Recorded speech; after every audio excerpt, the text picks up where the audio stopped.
So you have to be able to manipulate people, make them believe that you're somebody you're not, be very confident. And there's a lot of value behind that.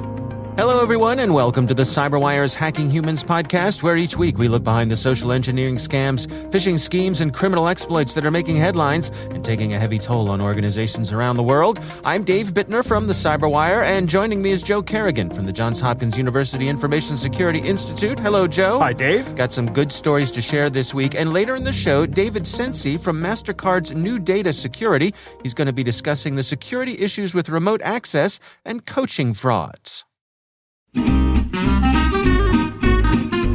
Have you ever felt the urge to squeak by with the bare minimum? You can be honest, it's only us here. When it comes to security awareness training, teaching employees about phishing emails and malware, it can be particularly easy to fall into the bare minimum trap. Chances are employee training isn't your only responsibility, so whipping up some training content and delivering it once a year feels like a good solution. Does this sound familiar? Later in the show, we'll hear a little from the security training experts at KnowBe4, one of our sponsors, about the pitfalls of the bare minimum for security awareness. All right, let's dig into some stories here, Joe. I'm going to kick things off for us this week. Imagine, Joe, you're sitting at home and you're minding your own business, and your lovely bride brings in the day's mail from the mailbox from the Postal Service, and there's an envelope there, kind of a thick, heavy envelope, and you open it up, and it's a letter from Best Buy. Right. And it says, "Dear Joe, Best Buy Company thanks you for being our regular customer for a long period of time, so we would like to send you a gift card in the amount of $50. And sure enough, inside there's a gift card.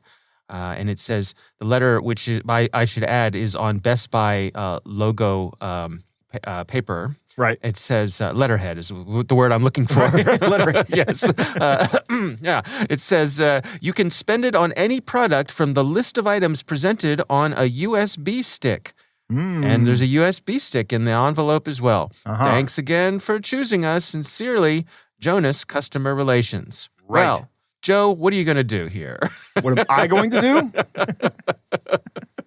I'll tell you what I'm going to do. I'm going to take that USB stick and plug it into a Linux machine and see what happens. Yeah. And then I'm going to try to explore it, and because they're probably banking on me being a Windows user. Yeah, probably. And there's probably some auto run thing that happens. Whatever machine I plug it into is going to be a disposable machine. Okay, take it down to the neighbor down the street who you don't like, and ask him if you can plug it into his computer. Well, I have plenty of disposable machines just sitting around, Dave. So as you do, yeah. Yeah, well, as I do. I mean, not a lot of people do, but right. I have like the first laptop I got when I was employed at Hopkins. I still have that laptop, and it's running Fedora right now. Okay. So I could. And I don't do a lot with it. I just keep it on as a Linux machine. Yeah. So I could just pop it in there and see what's going on. And if my machine gets pwned, I can just slick it and reimage it. So not a big deal. But what would the average person do? That's a good question. Yeah. Hopefully the average person would not plug that USB stick in. Yeah, I would hope so, but evidently some people do. The folks over at TrustWave, which is a security company, they got their hands on this. Someone sent this to them, suspicious of it being a scam. And so they did what you described there. They plugged that USB stick into a machine that's capable of analyzing it. And sure enough, there was a malicious payload on board. It says in this article, which, by the way, I should point out, this article is from PC Magazine, PCMag.com, written by Michael Kahn. And sure enough, something using PowerShell commands to then download more malware, and Bob's your uncle. Right. Right? They pwn your machine like that. Right. But, thing comes to you on letterhead. We're using the lure of greed, where there's a gift card in this package here. Right. And I suppose most people probably wouldn't first check to see if the gift card is actually valid, right? Right, yeah. That's a good question. The gift card is probably just a gift card. In fact, I'm looking at it on your screen right there. That's probably just a gift card someone went into a store, grabbed, and walked out with. Yeah. Right, because they as it says on the card has no value until activated by cashier. Right. So I imagine if you grab a gift card, it's not the kind of thing they're going to wrestle you to the floor on your way out of Best Buy because it really has no value. Or any local supermarket. You go to those gift card stacks that they have, or end caps, and there's just hundreds of gift cards from different vendors all over the place. Right. So by having that in there and then having the USB stick, but then in the letter saying basically that implying that you're going to be restricted to get stuff that's on a list that's on the stick, that's how they get you to put the stick in your computer. Yeah. So the lesson here is, I think, pretty obvious and straightforward. If you get something like this in the mail, and it's most likely a scam. Certainly, if there's a USB stick, it is a scam. Right. Nobody from Best Buy is going to be sending you something like this. What's interesting is that this is a high-cost attack. I'd like to know what the success rate of this attack was. I mean, we'll never know, but it would be interesting to know. If maybe we could find that out by doing some research. If I just mailed USB sticks out to people, what percentage of those people would plug in the USB stick? Yeah, you could report your findings from jail. Right. Well, I mean, there's been some academic research on similar things with USB drops. Michael Bailey at, I think he was at UIUC, University of Illinois University of Illinois Urbana-Champaign, when he did, and he's just one of the authors on this study, but they dropped a bunch of USB sticks around and tracked how many people plugged them in based on because the USB stick would report back, right, make an HTML request or something. Yeah. And each USB stick was unique, so they could track it. Yeah. But this is interesting. I wonder who's behind this. Yeah, you figure. I mean, it's probably around $10 a pop to send these out. But if it does yield you an unusually high success rate, then I suppose it's worth it. At least they're trying it. I'll bet it's less than $10 though, because those USB sticks are probably very small and very cheap. Yeah, the giveaways. Right. All right. Well, that is my story. I will have a link to that in the show notes. What do you have for us this week, Joe? Dave, it's the most wonderful time of the year. Yes. Right. And the BBB is out with their 12 Scams of Christmas. Oh. This would make a terrible song, by the way. Maybe at the end of this, we should sing it as a song. Okay. But so I wanted to, as we approach the holiday season, by the time we post this, Hanukkah will already be over, but Christmas is still coming. So here are the 12 frauds of Christmas. Number 1 is misleading social media ads. Right. Mm-hmm. These guys go out and they buy ads on social media platforms like Facebook, Twitter, or what have you. They have these things like free trial offers or counterfeit goods. Usually, there's a lot of risk in them. Sometimes they can just be ways to collect your information. Mm-hmm. Social media gift exchanges. This is one I haven't heard about. Hey, sign up for a Secret Santa on Facebook, and we're just going to send each other random gifts. Here's your secret. This is a great scam. I'm going to tell everybody that I'm they're my Secret Santa, and they have to send me a gift. And somebody will send them something. I'll get hundreds of things. That's a great idea. Jeez. Don't do Secret Santa on social media. That's terrible. Okay. Holiday apps. These are apps that are available in the various stores. They're generally haven't been around for very long.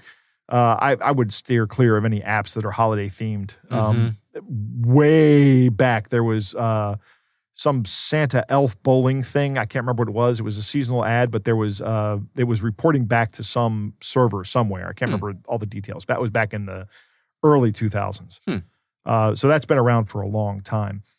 Free gift cards. Nothing brings out the holiday cheer like free. Well, right? Sure. And of course, when you click on these websites to get the free gift card, it's just a massive collection of your data, and at the end, there's no gift card. Yeah. Right. Yep. It's just a way to collect your data and then either sell it to. They say here identity thieves, but I would imagine there's also a market, like a more, not an identity theft market, but a more legitimate use in terms of like marketing campaigns and things. Right. temporary holiday jobs. Retailers will go out and hire people, but why not, as a scammer, why not use this opportunity and this time of year to scam people with an employment scam? Mm-hmm. So be careful with those as well. Right. Make it, especially if someone asks you to pay to apply to a job. Right. Never, ever pay to apply to a job. Never, under any circumstances. Lookalike websites, holiday sites offering deals and sales and bargains. Right. They usually come in the form of emails.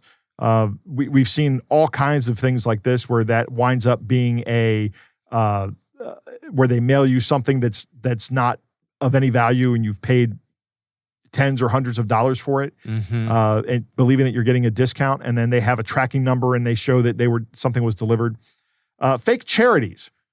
Typically, 40% of all the charitable donations that a charity receives are received around this time of year. Probably for a couple reasons, because it's the end of the year and people are doing it for tax reasons, or because they're feeling the cheer of the season. Yeah. Check out your charities, vet your charities. There's an organization here in the U.S. called give.org that rates charities, because there are even some charities out there that don't do a good job with managing their money. And these are legitimate charities. And you have to consider, as a person donating to a charity, do you want your donation or a large portion of your donation being spent on more fundraising? Right. You have to think about these things. Yeah. Fake shipping notifications. Now is a big time for fake shipping phishing, right? Because are you expecting any gifts coming in the mail, Dave? Oh, one or two. Yeah, right. So if you get an email right now that says, hey, this is FedEx and we had a problem delivering your package right now. Right, because if it doesn't arrive, your children will never love you again. Right, exactly. Right. Yeah. So this is a great time of year for this. Yeah. This is one I hadn't heard of. Number 10 is pop-up holiday virtual events. So, there are holiday events every year, and because we're kind of at the tail end of this pandemic thing, some people are still doing it virtually. Okay. Right? So, scammers are creating fake event pages and social media posts and emails claiming to be the people organizing this, and they're charging admission for it. And it's a free event. Oh. Right? So why not capitalize on a free event, Dave? Maybe this is another great opportunity for me, I think. We often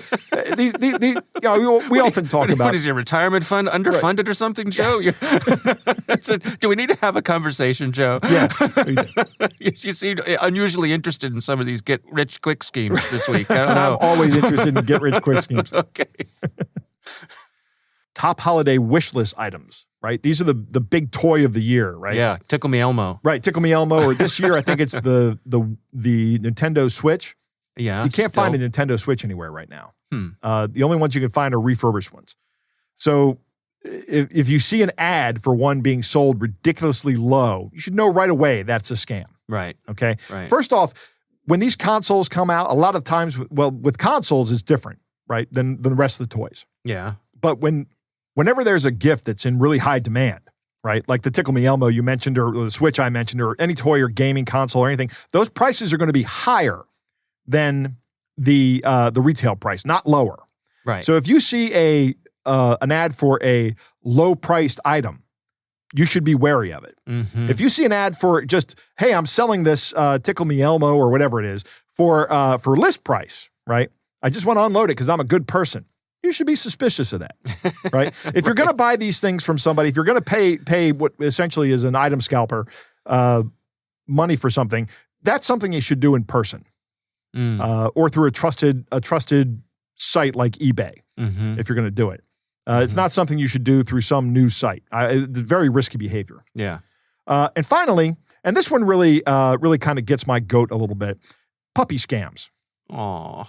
Right, because actually, fortunately, in the puppy scam, not a lot of dogs are involved. No dogs are involved in this, right? It's no animals were harmed in the execution of this scam. Right, exactly. What they're saying is they have pictures of these dogs, and they're selling you a dog that's like a pedigree dog, and they'll go through all this process, and you'll send a deposit, and then you'll not get the puppy. Right.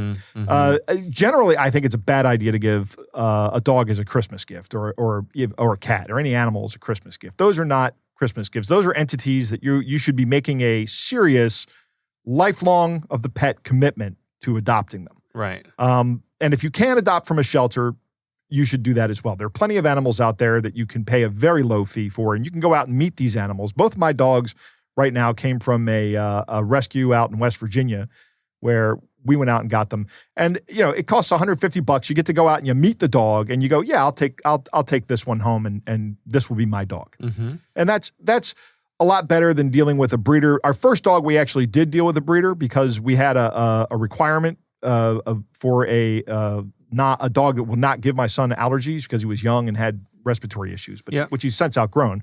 And if that's got to be your situation and you have to get a dog like a poodle, then go meet the dog. Always meet the dog. If a breeder is not going to let you meet the dog, that's probably a scam.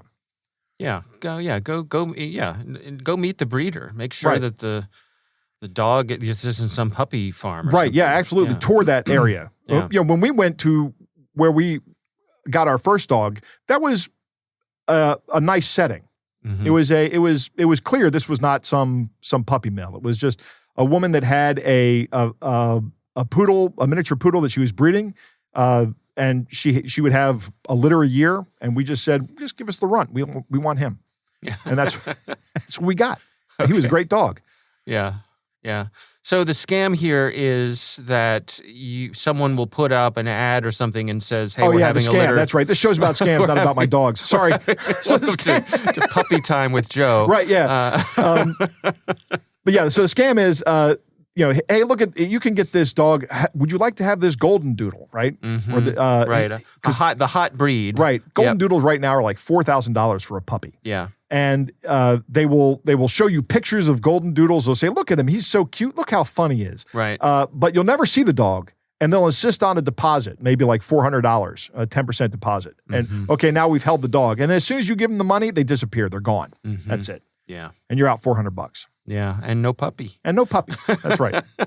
Now the cost of your golden doodle just went to $4,400. Right. Exactly. All right. Well, this is the naughty list, the BBB's 12 scams of Christmas. That's from the Better Business Bureau, and we'll have a link to that in the show notes. Joe, it is time to move on to our catch of the day.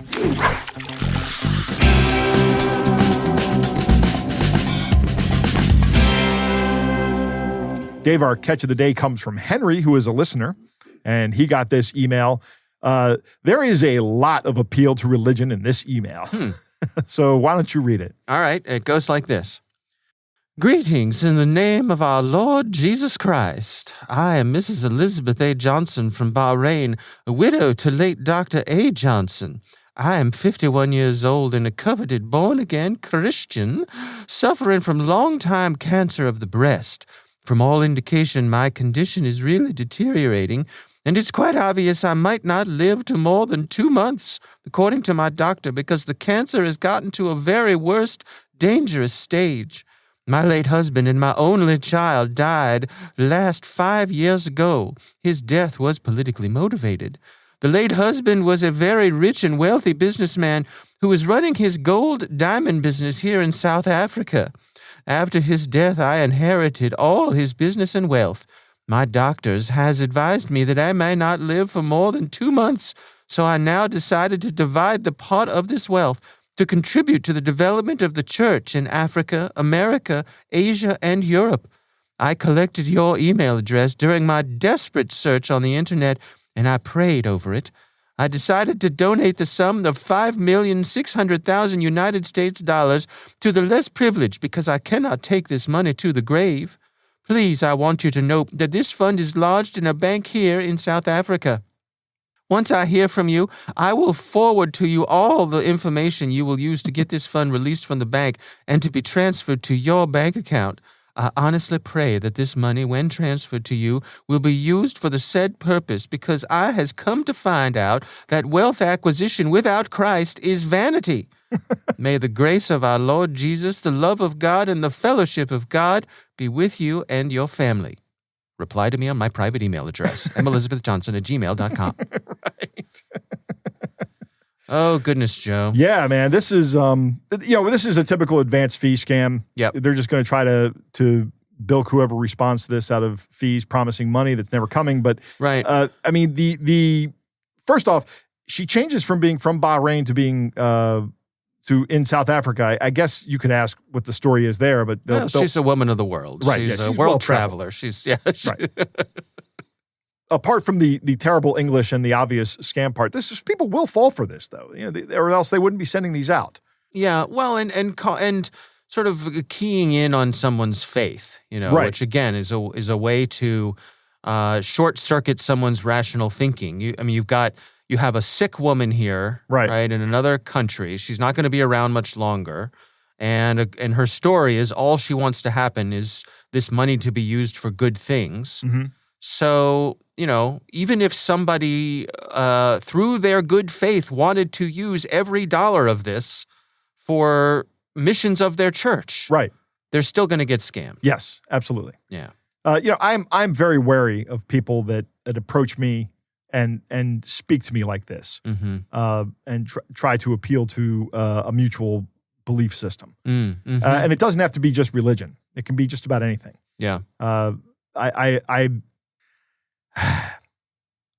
digress. Sounds like there's a story there we don't have time for. Yeah, there is a story we don't have time for, but and maybe someday we will. Okay, we will tell that story. Yeah, but I think it's once good a few advice. People have passed away. We'll tell the story. I see. I see. It's one of those stories. Yes, I think all of us have those kinds of stories in our lives. Right. Yeah, but I think it's a good lesson too that people try to use these things to build rapport with you. Yeah, absolutely. And take advantage of you. And that's essentially what they are doing. They're trying to build instant rapport and trying to establish a relationship where there should be none. Yeah. And there is none, and that's the way it should be. Yeah. All right. Well, our thanks to our listener, Henry, for sending this in. We would love to hear from you. If you have a catch of the day you would like us to consider for the show, you can send it to us. Email us at hackinghumans@thecyberwire.com.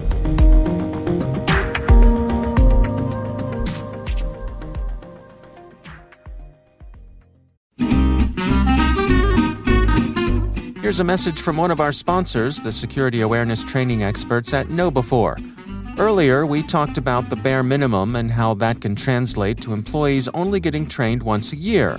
KnowBe4 isn't about that. Once a year doesn't work. KnowBe4 is all about exposing employees to new school security awareness training. That means using the world's largest library of security awareness training content, followed by simulated phishing tests to reinforce those good habits. KnowBe4 provides its customers with interactive modules, videos, games, posters, and newsletters that allow you to deploy training throughout the year in different ways. Learning experts agree this is the best way to make sure the information your employees need to know sticks. Many organizations don't know how to get started, but KnowBe4 has you covered. Their Automated Security Awareness Program, or ASAP, is a free online tool that helps you build a comprehensive security awareness training plan to meet your organization's specific needs. Check out their ASAP tool for free at knowbe4.com/ASAP. You'll be glad you did.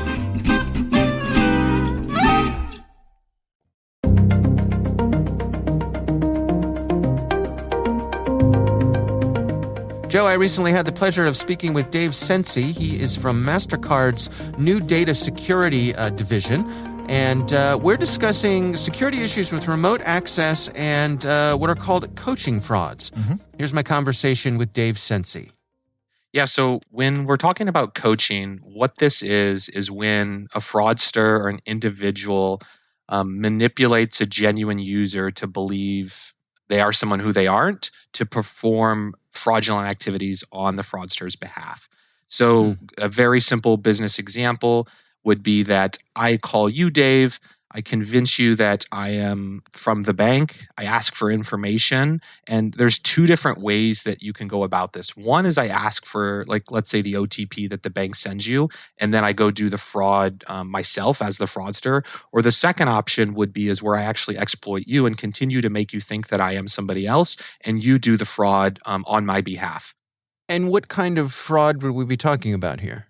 Yeah, so let's using an example of let's say I call you and I ask for your OTP and I convince you that I'm the bank and we're just doing some checks and you Mhm. give me your one-time passcode. I then log into your bank account. I would then take the funds or the value out of that account, out of it, transfer the money out, whatever it may be. On the other side, let's say that I'm coaching you on the phone, continuing to make you believe that, again, I work for the bank. I have you log in. I tell you what to do. I may say, hey, Dave, we accidentally deposited an additional $5,000 in your account.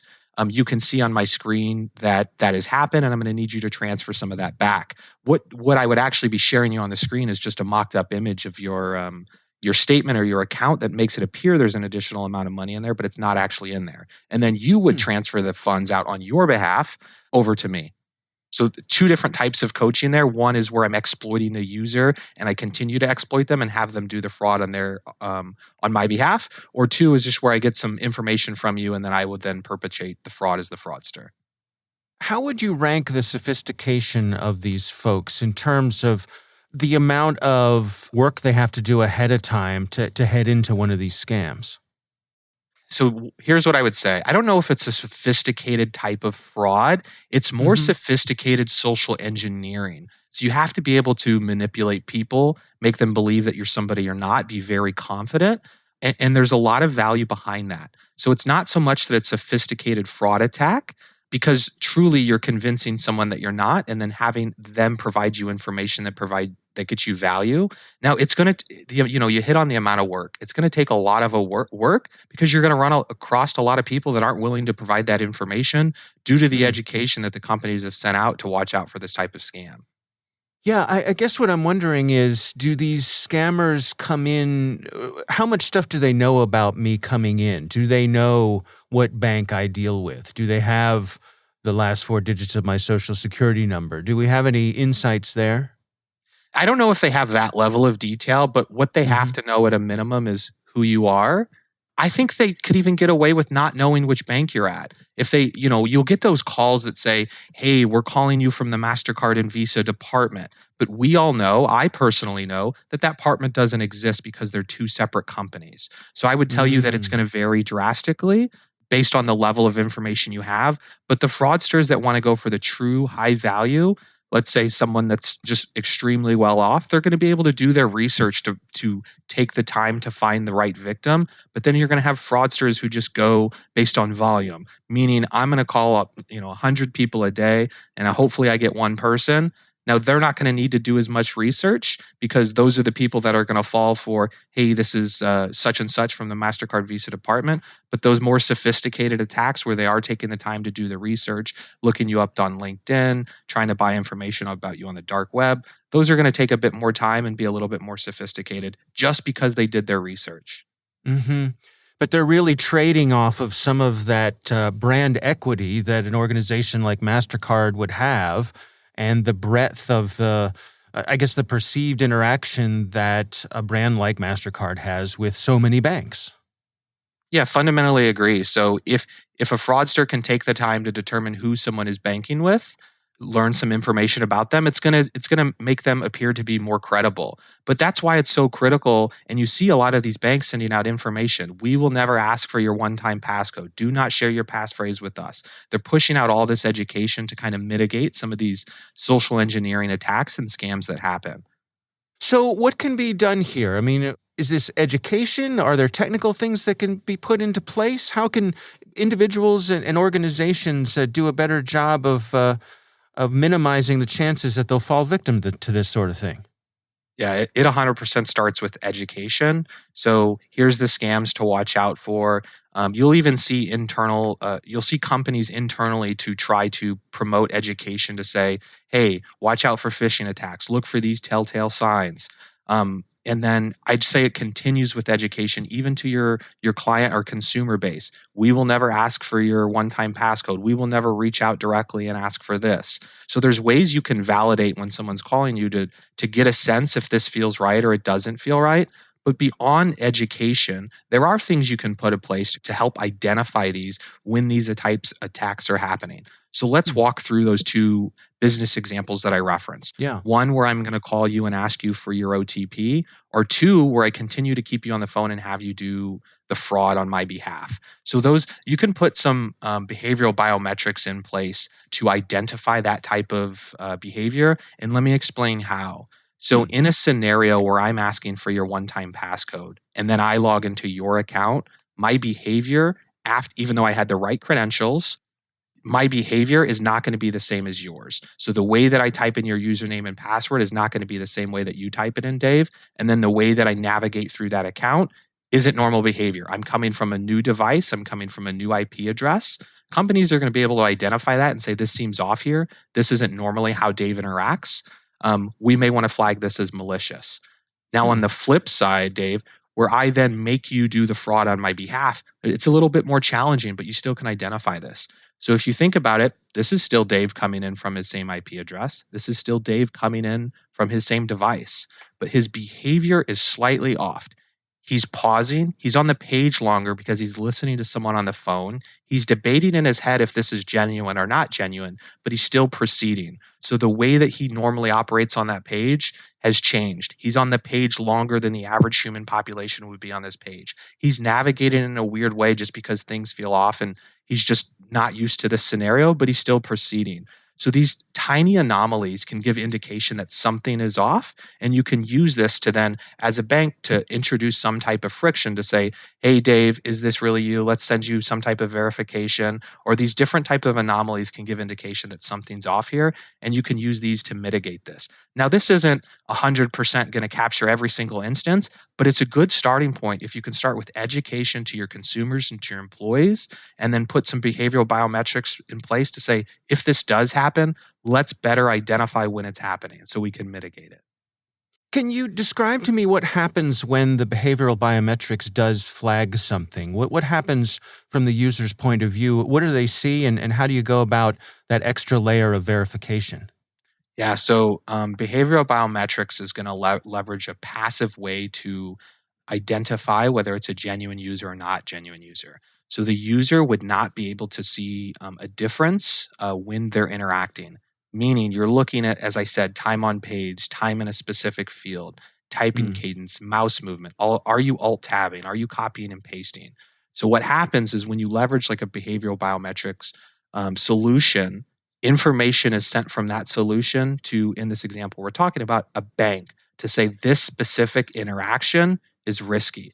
The bank would then take that score and then do some type of intervention to say, if it's super risky, maybe we're going to block the event that's happening. Maybe we're going to introduce friction.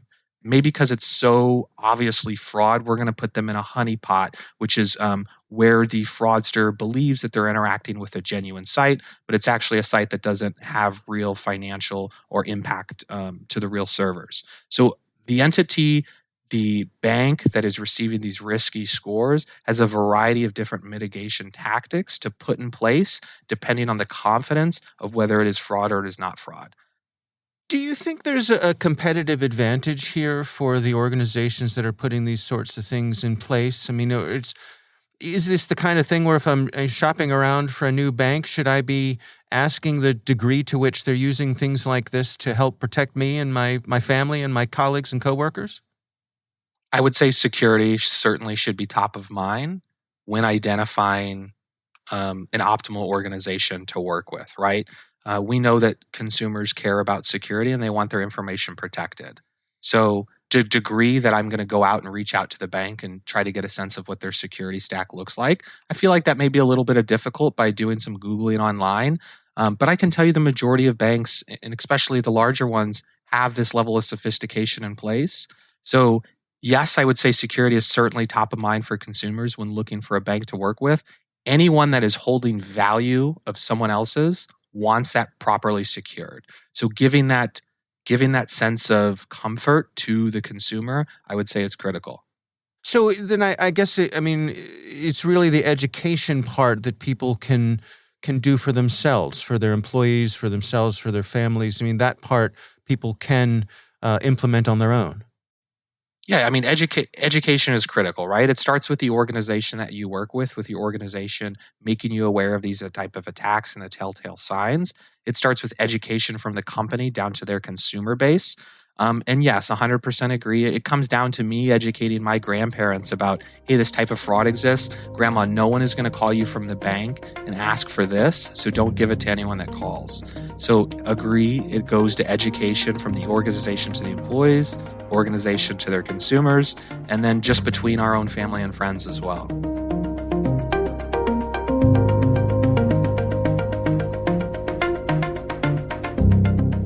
All right, Joe, what do you think? A lot of interesting stuff in that interview, Dave. One of the things I would like to note, and I don't know if this is how this works internally on a bank system, but I think if a bank accidentally transfers $5,000 into your account, that they are perfectly capable of transferring it out. Yeah, I would think so. Right? If they commit that kind of error, they can correct that error. They might have to call you or notify you about it, but they won't walk you through the process. They will say, hey, Dave, we accidentally put $5,000 intended for someone else's account into your account. We're going to take that money out right now. So don't think that you received some windfall. I actually had that happen to me once. Oh, did you? Yeah, it was a little different. It was someone had written a check and I deposited it. And before I wrote against that check, I went and said to the bank, this check is cleared, right? And they were like, yep, it's cleared. I'm like, you're absolutely sure this check is cleared? This check is cleared. So I can write against this check. Yes, sir, the check is cleared. So I started writing against the check. Oh, sir, funny story. The check hasn't cleared. and they pulled the money out. So yes, yes, they can do that. Right. And they will. That was for a check that didn't clear though, right? Yeah, that was for a check that didn't clear. That's a different issue. Like what if somebody deposited $5,000 into their account and they wrote the account number down wrong and they put your account number down. Yeah. And then they call in and go, "Oh, I see that they look at the receipt." The bank can correct that error. They right? can, yes. It's in their legal ability to do so. Even if you took it all out as cash, right. I think the bank could come back to you and say, "Hey, knucklehead, put that money back." Right. Or here's an IOU. Yeah. Or you owe us. Your account now is overdrawn. Exactly. Right. Exactly. Yeah.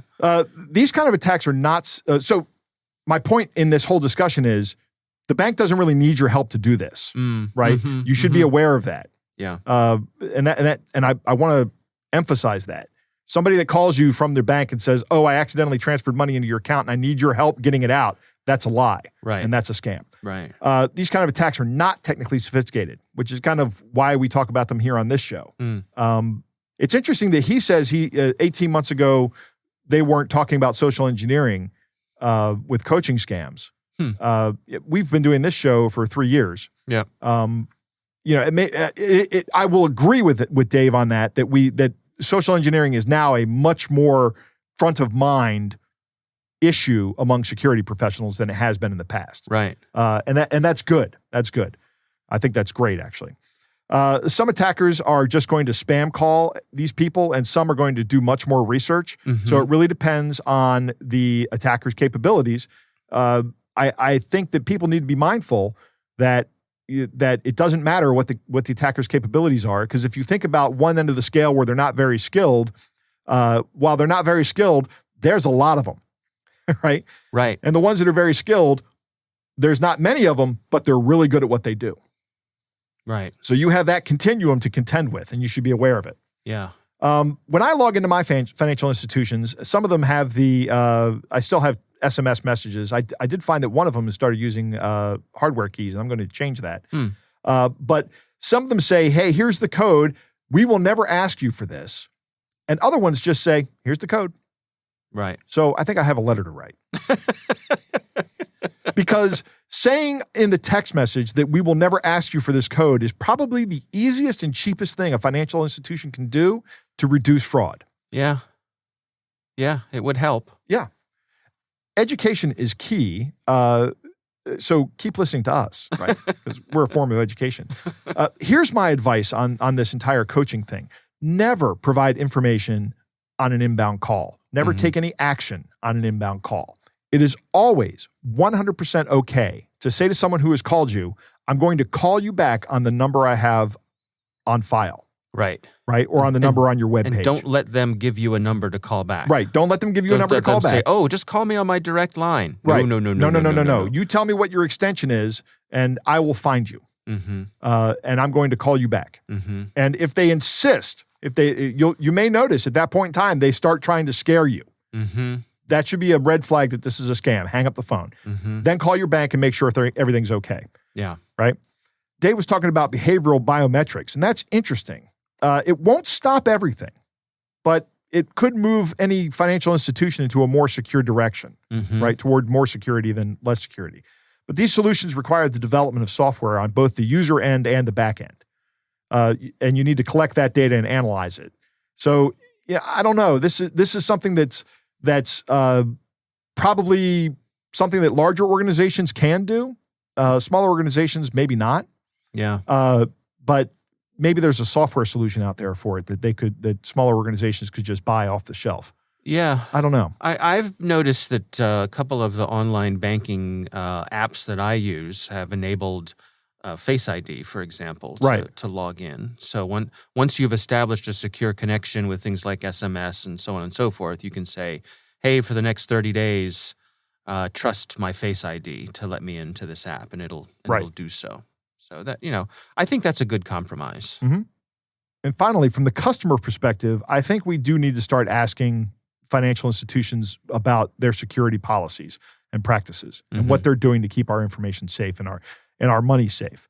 How do they do fraud prevention? What's my recourse if I get scammed out of money? What do you do to prevent that from happening to me? How do you, financial institution who holds my money and profits from it, protect me, the money owner? Yeah. That's a question that everybody should ask when they go in to start a new account. It should be part of the conversation. Yeah, and it can be a competitive advantage these days, I believe. All right, well, our thanks again to Dave Sensi. He is from MasterCard's New Data Security team for taking the time for us. We do appreciate that. We want to thank all of you for listening, and we want to thank our sponsors, KnowBe4, providers of the world's largest security awareness training and simulated phishing platform. If you want to see what a year's worth of new school security awareness training can look like, and honestly, who doesn't, be sure to check out their free ASAP tool at knowbe4.com/ASAP.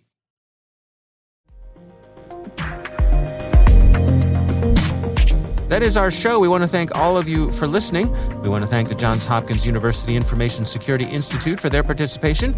You can learn more at isi.jhu.edu. The Hacking Humans podcast is proudly produced in Maryland at the startup studios of Data Tribe, where they're co-building the next generation of cybersecurity teams and technologies.